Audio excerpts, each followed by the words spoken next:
In 1715, over 15,000 warriors from different Native American tribes united to fight against European settlers in South Carolina.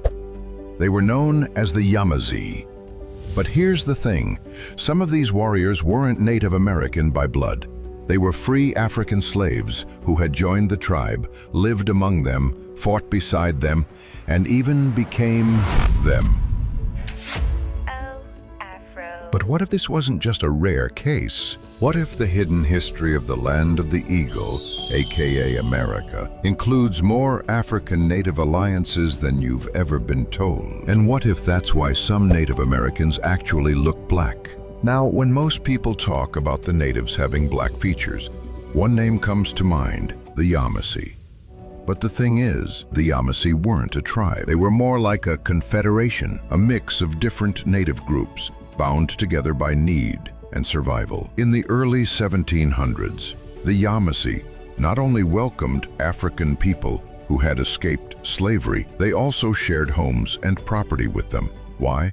Because in Spanish Florida, slavery had been abolished and many found shelter with the native groups, like the Yamasee. They even intermarried, and over time, their cultures blended. Sometime down the line, European colonists even started describing the Yamasee as darker than the Creeks, and sometimes simply as Negroes. Another group of Native Americans that is barely mentioned when talking about black people among the natives is the Seminoles. Now imagine Florida in the 1800s.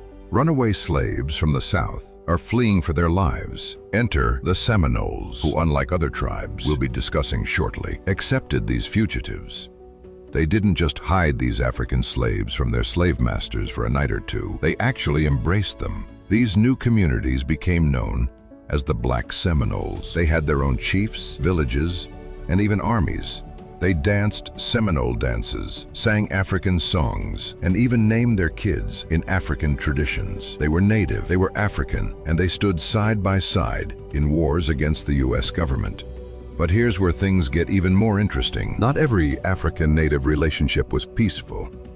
And by natives, I mean the Indians. By the 1800s, 5 major tribes, the Cherokee, Choctaw, Chickasaw, Creek, and Seminole, were called the Five Civilized Tribes. Why? Because they adopted European ways, including written laws and slavery. Yes, some Native American tribes did own black slaves, particularly during the 18th and 19th centuries. This is a lesser-known fact about American history. They refuse to tell you. But here's the twist. Many of those enslaved people intermarried with the tribes. They built lives, families, and roots on tribal lands. In 1492, Columbus wrote about dark-skinned people in the Americas. He said some of the natives were neither black nor white, but he also heard stories of black-skinned people coming from the south, trading metal-tipped spears. Later, those spear tips were analyzed in Spain, and guess what? They matched the metal alloys being used in West Africa. Does this mean Africans had reached the Americas before Columbus? Well, some researchers say yes, others say maybe, but the story suggests the possibility of earlier African presence and influence. Now let's address the elephant in the room.